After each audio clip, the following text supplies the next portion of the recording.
दिल्ली सरकार से संबंधित भारत के नियंत्रक एवं महालेखा परीक्षक का दिल्ली में शराब के विनियम और आपूर्ति पर निष्पादन लेखा परीक्षा प्रतिवेदन वर्ष 2024 का प्रतिवेदन संख्या नंबर 1 की प्रतियां सदन पटल पर प्रस्तुत करती हूं। सभी सदस्यों को वितरित की जाए प्रति सीएजी की रिपोर्ट। माननीय सदस्यगण, मैं आपको भारत के नियंत्रक महालेखा परीक्षक की रिपोर्ट को सदन में प्रस्तुत करने से संबंधित पृष्ठभूमि से अवगत कराना चाहता हूं।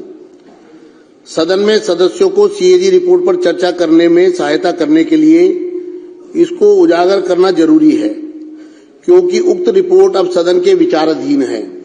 यह इसलिए भी महत्वपूर्ण है क्योंकि सदन के कई सदस्य पहली बार चुनकर आए हैं और इस पृष्ठभूमि की जानकारी मिलने से उन्हें रचनात्मक ढंग से चर्चा में भाग लेने में मदद मिलेगी। सीएजी एक संवैधानिक संस्था है जो जवाबदेही है, पारदर्शिता और सुशासन को बढ़ावा देती है। इसे संवैधानिक प्रहरी भी कहा जाता है और इसकी कार्यप्रणाली को माननीय सर्वोच्च न्यायालय ने संविधान की मूल संरचना कहा है। सीएजी जनता, विधायिका और कार्यपालिका को यह स्वतंत्र और विश्वसनीय आश्वासन देती है कि सार्वजनिक धन एकत्रित किया जा रहा है और उसका प्रभावी ढंग से कुशलता पूर्वक उपयोग किया जा रहा है। यह आश्चर्यजनक तथ्य है कि वर्ष 17-18 के बाद से 2017-18 से सीएजी की रिपोर्ट को सदन पटल पर प्रस्तुत नहीं किया गया है। इस संबंध में विपक्ष के तत्कालीन नेता, अर्थात उस समय मैं विपक्ष का नेता था, के नेतृत्व में तत्कालीन विपक्षी विधायकों ने, जो इस सदन के सदस्य भी हैं, उसमें से 5 सदस्य हैं, ने सीएजी रिपोर्ट को सदन में प्रस्तुत करने के लिए माननीय राष्ट्रपति, तत्कालीन विधानसभा अध्यक्ष, तत्कालीन मुख्यमंत्री, वित्त मंत्री और मुख्य सचिव से अनुरोध किया था। राज्य की वित्तीय हालत के बारे में जानकारी प्राप्त करने के लिए बहुत जरूरी था। मैं इस बात से बहुत पीड़ित हूं कि सीएजी रिपोर्ट को दबा दिया गया और पिछली सरकार ने इस रिपोर्ट को सदन में प्रस्तुत न करके संवैधानिक प्रावधानों का जानबूझकर उल्लंघन किया।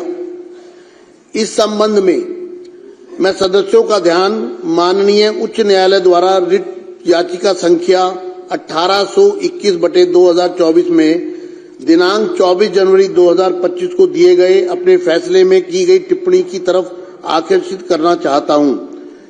साथियों, ये जो सीएजी की रिपोर्ट आज प्रस्तुत की जा रही है,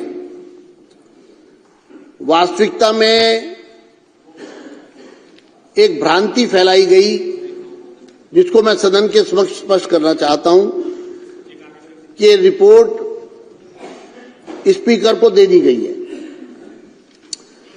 लेकिन हाई कोर्ट ने जो टिप्पणियां की है इस पूरे मामले में, उससे आपको स्पष्ट हो जाएगा कि सीएजी की रिपोर्ट को किस तरह से दबाया गया। हाई कोर्ट के फैसले में कहा गया 39, para 39, it would be supervised of the constitutional mandate to withhold these reports from the legislature for an inordinately long period after the same have been forwarded by the CAG to the concerned government। मैं इसका अनुवादित पक्ष पढ़ रहा हूं। इन रिपोर्टों को CAG द्वारा संबंधित सरकार को भेजे जाने के बाद इन्हें विधायिका से अर्थात सदन से सदस्यों से बहुत लंबे समय तक रोके रखना संवैधानिक जनादेश के विरुद्ध होगा। यह हाई कोर्ट की टिप्पणी है। दूसरा,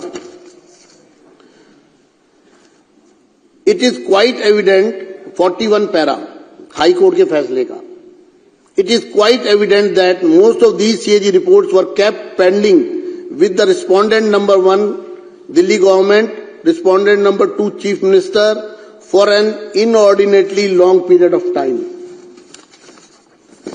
यह स्पष्ट है कि इनमें से अधिकांश सीएजी रिपोर्ट प्रतिवादी दिल्ली सरकार और प्रतिवादी मुख्यमंत्री के पास लंबे समय तक लंबित रखी गई।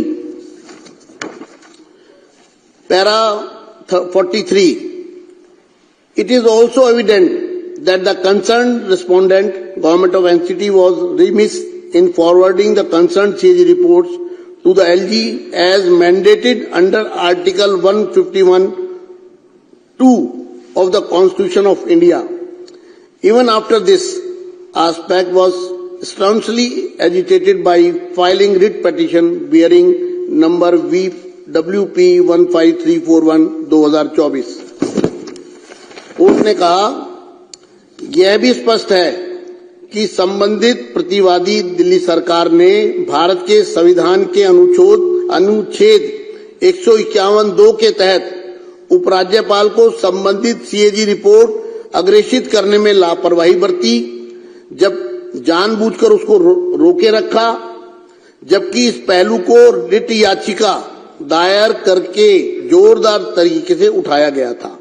अर्थात संविधान की अनुच्छेद 151(2) का खुला उल्लंघन हुआ और उस अनुच्छेद के अनुसार सरकार को यह रिपोर्ट एलजी के पास समय रहते भेजनी थी, लेकिन जानबूझकर सरकार ने रिपोर्ट को अपने पास दबाए रखा। ये हाई कोर्ट ने, ये जब आप लोग चर्चा में भाग लें तो आपको तथ्य आपके समक्ष होने चाहिए। Para 45, even thereafter the respondent, Government of Delhi, did not act with alacrity in the matter. इसके बाद भी दिल्ली सरकार ने मामले में तत्परता से काम नहीं लिया। कोर्ट में आने के बाद भी सरकार अड़ी रही रिपोर्ट को अपने पास दबा के रखने में। 46, ये हाई कोर्ट की टिप्पणियां पढ़ रहा हूं जो किस प्रकार से संवैधानिक शक्तियों का उल्लंघन हुआ है, किस तरह से रिपोर्ट को छुपाया गया है। 46, it is quite evident there has been an inordinate delay on the part of the respondent, Government of Delhi, in taking requisite steps for laying the CAG reports before the Legislative Assembly. The sequence of events and the timeliness reveal a disdainful disregard by the Government of Delhi of its constitutional obligation. यह बिल्कुल स्पष्ट है, high court कहता है, यह बिल्कुल स्पष्ट है कि प्रतिवादियों दिल्ली सरकार की ओर से विधानसभा के समक्ष सीएजी रिपोर्ट रखने के लिए अपेक्षित कदम उठाने में अत्यधिक देरी की गई। घटनाओं का क्रम और समयबद्धता प्रतिवादियों राष्ट्रीय राजधानी क्षेत्र दिल्ली सरकार द्वारा अपने संवैधानिक दायित्वों के प्रति तिरस्कारपूर्ण उपेक्षा को दर्शाते हैं। अर्थात दिल्ली सरकार ने संवैधानिक दायित्वों का तिरस्कार किया, ये हाई कोर्ट की टिप्पणी में कहा गया रिपोर्ट को पेश न करके। ये माननीय, these are the words of the Honorable High Court. These are very critical and strong observations. In para 49, the Honorable Court has said, it is directed that once the Legislative Assembly is constituted and summoned, pursuant to the upcoming elections, requisite steps shall be taken by the respondent, Government of Delhi, inter alia under Rule 24, 27 and 289 of the Rules of Procedure for the purpose of laying the CAG reports as expeditiously as possible. यह माननीय उच्च न्यायालय के शब्द है। यह बहुत ही गंभीर और कड़ी टिप्पणी है। इसके अलावा पैरा 49 में माननीय न्यायालय ने कहा है, यह निर्देश दिया जाता है कि आगामी चुनावों के बाद जैसे ही विधानसभा का गठन होता है और सदन को आहूत किया जाता है, दिल्ली सरकार द्वारा अन्य बातों के साथ साथ प्रक्रिया नियमों के नियम 24, 27 और 289 के तहत सीएजी रिपोर्ट को यथाशीघ्र सदन के पटल पर रखने के लिए आवश्यक कदम उठाए जाएं। अतः यह बहुत ही खुशी की बात है कि नई सरकार द्वारा माननीय उच्च न्यायालय के निर्देश के मद्देनजर और अपनी जिम्मेदारी को समझते हुए दिल्ली की जनता के प्रति पहले ही सत्र में पहले ही दिन आज सीएजी रिपोर्ट को सदन पटल पर प्रस्तुत किया जा रहा है। मुझे उम्मीद है कि सीएजी रिपोर्ट में दिए गए निष्कर्षों और सार्थक सकारात्मक विचार विमर्श करेंगे। आज हम एक रिपोर्ट ला रहे हैं, उसका कारण ये है कि ये वॉल्यूमिनस है, बहुत बड़ा, चूंकि ये पिछले कई वर्षों का बैकलॉग है और हम चाहते हैं कि दिल्ली की जनता के सामने सब चीजें बहुत स्पष्ट रूप से आए। इसलिए आज एक रिपोर्ट सदन के पटल पर रखी गई है और इसी तरह से आने वाले दिनों में दूसरी रिपोर्ट लाई जाएगी। मैं चाहता हूं इस रिपोर्ट पर सदन में कुछ सदस्य जिनके मेरे पास नाम आए हैं वो पूरी तरह आतुर हैं कि हम इस चर्चा में भाग लेना चाहते हैं सीएजी रिपोर्ट के बारे में। क्योंकि सीएजी की रिपोर्ट आज यहां पर ले हो गई है, इसलिए मैं इस चर्चा को ऑन करता हूं। और क्योंकि ये मामला बहुत गंभीर मामला है, सीएजी की रिपोर्ट को दबाना एक तरह का क्रिमिनल ऑफेंस है मेरी नजर में, तो इस पर सभी सदस्य अपनी भावनाओं को व्यक्त करना चाहते हैं। जितने सदस्य मौजूद हैं सभी की तरफ से रिक्वेस्ट आ रही है।